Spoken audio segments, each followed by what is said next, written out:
जय धन्वंतरी। मैं डॉक्टर सोनाली। यह मेरा मान परिभाषा पर तीसरा वीडियो है। पार्ट 1 में मैंने मागध मान तथा पार्ट 2 में मैंने कालिंग मान के बारे में विस्तृत जानकारी दी है। इस वीडियो में ध्रुवय मान तथा पाईमान का वर्णन बताया है, साथ में कालमान का परिचय भी दिया है। तो आप इसे अंत तक जरूर देखें ताकि आपको एग्जाम प्रिपरेशन में आसानी रहे। तो आइए शुरू करते हैं आज का टॉपिक मान परिभाषा। स्टार्ट करने से पहले मैं प्रकार बता देती हूँ। मियते ज्ञायते अनेन इति मानः, अर्थात जिसके द्वारा किसी पदार्थ को नाप सकते हैं इसे मान कहते हैं। स्थान के आधार पर मान के दो प्रकार है, कालिंगम मागधम इति द्विविधम मानम उच्यते। पहला है मागध मान, जिसका प्रयोग चरक संहिता में हुआ है तथा यह मान श्रेष्ठ है और प्राचीन मान कहलाता है। दूसरा है कालिंग मान, जिसका प्रयोग सुश्रुत संहिता में किया गया है और इसे अर्वाचीन मान भी कहते हैं।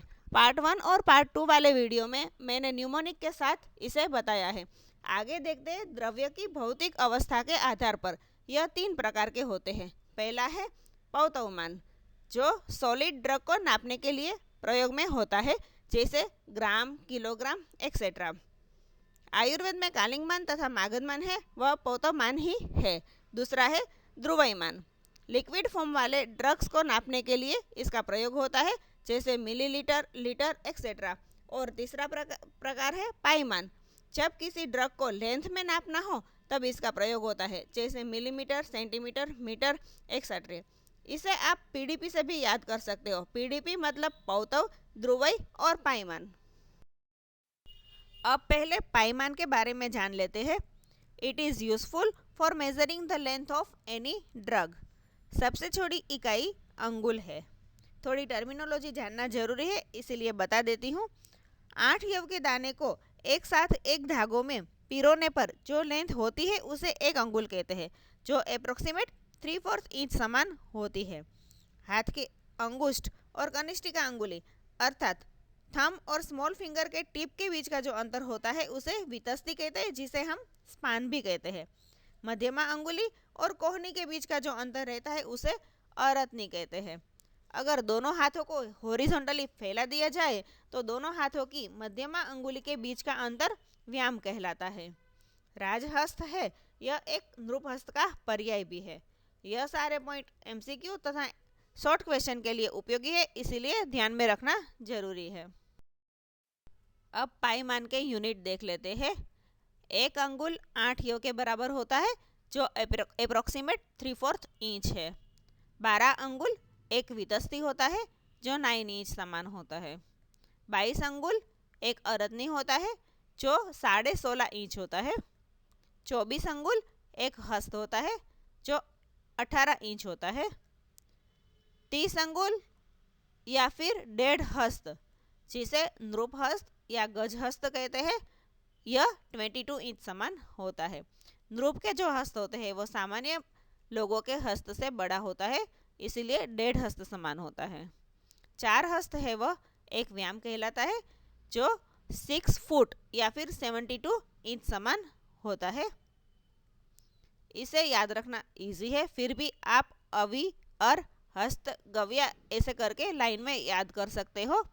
अंगुल, वितस्ती, अरत्नी, हस्त, गजहस्त और व्याम। अब ध्रुवय मान के बारे में जानते हैं। इसे तरल मान भी कहते हैं। सबसे छोटी इकाई बिंदु है। तर्जनी अंगुली को द्रव पदार्थ में डुबोकर बाहर निकालने पर अंगुली की टिप पर जितना द्रव्य आता है उसे बिंदु कहते हैं। शारंगधर ने कहा है कि यह मान सिर्फ स्नेह द्रव्यों के लिए है, क्योंकि स्नेह द्रव्य ही अंगुली के साथ चिपक कर बाहर आते हैं। अब यूनिट देखते हैं। 8 बिंदु इज इक्वल टू 1 शाण, 32 बिंदु इज इक्वल टू 1 शुक्ति और 64 बिंदु इज इक्वल टू 1 पाणी शुक्ति। यह याद रखना बिल्कुल इजी है, फिर भी शाशु पाणी से आप याद रख सकते हो। शाह से शाण, शु से शुक्ति और पाणी से पाणी शुक्ति। और लेफ्ट साइड में 8 4 जा 32 और 8 8 जा 64। 8 बिंदु, 32 बिंदु और 64 बिंदु। अब कालमान देखते हैं। यह समय के लिए यूज होता है तथा सबसे छोटी इकाई क्षण है। 2 क्षण एक लावा समान होता है। 2 लावा इज इक्वल टू 1 निमेष। 3 निमेष इज इक्वल टू 1 कास्ट जो 4.66 सेकंड के समान होता है। 30 कास्ट इज इक्वल टू 1 काल होता है जो 2 मिनट 20 सेकंड होता है। और 20 काल प्लस 3 कास्ट यह मिला के एक मुहूर्त होता है जो 48 मिनट का होता है।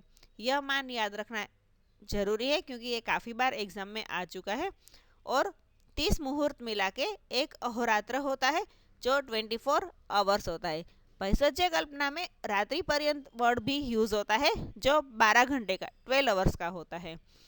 इसे याद रखने के लिए लानी काका मुहूर्त, आप ऐसे लावा निमेष कास्ट काल और मुहूर्त यह 5 को लाइन में याद रखो। बाकी के तो इजी है। सबसे छोटा क्षण है, यह तो बिल्कुल इजी है और पता भी है, यूज भी बहुत होता है। ला से लावा, नी से निमेष, का से कास्ट, दूसरे का से काल और मुहूर्त। फिर अहोरात्र से बाकी सारे इजी है। तो जो लावा निमेष कास्ट काल यही हार्ड है, तो इसे आप ऐसे याद रख सकते हो। लेकिन यहाँ पे जो 20 काल प्लस 3 कास्ट इज इक्वल टू 1 मुहूर्त होता है यह इम्पोर्टेंट है, तो इसे याद जरूर रखें। आगे देखते हैं। 15 अहोरात्र से एक पक्ष बनता है जो 15 दिन का होता है। 2 पक्ष मिलने से एक मास बनता है जो 30 दिन का रहता है। 2 मास से एक ऋतु बनती है जो 60 दिन की रहती है। 3 ऋतु मिलने से एक अयन बनता है जो 6 महीने का होता है। 2 अयन या फिर 6 ऋतु मिलने से एक संवत्सर बनता है जो एक ईयर कहलाता है। और 5 संवत्सर मिलने से एक युग होता है जो 5 साल का होता है। यह सारे तो इजी है।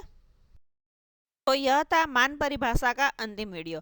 आपको यह वीडियो कैसा लगा ये कमेंट सेक्शन में ज़रूर बताएं ताकि आपके सजेशन को ध्यान में रखते हुए मैं अगले वीडियो को और बेहतर बना सकूं। अगर आपको मेरा वीडियो पसंद आया हो तो इसे लाइक करें, शेयर करें और मेरी चैनल को सब्सक्राइब करें। Thank you.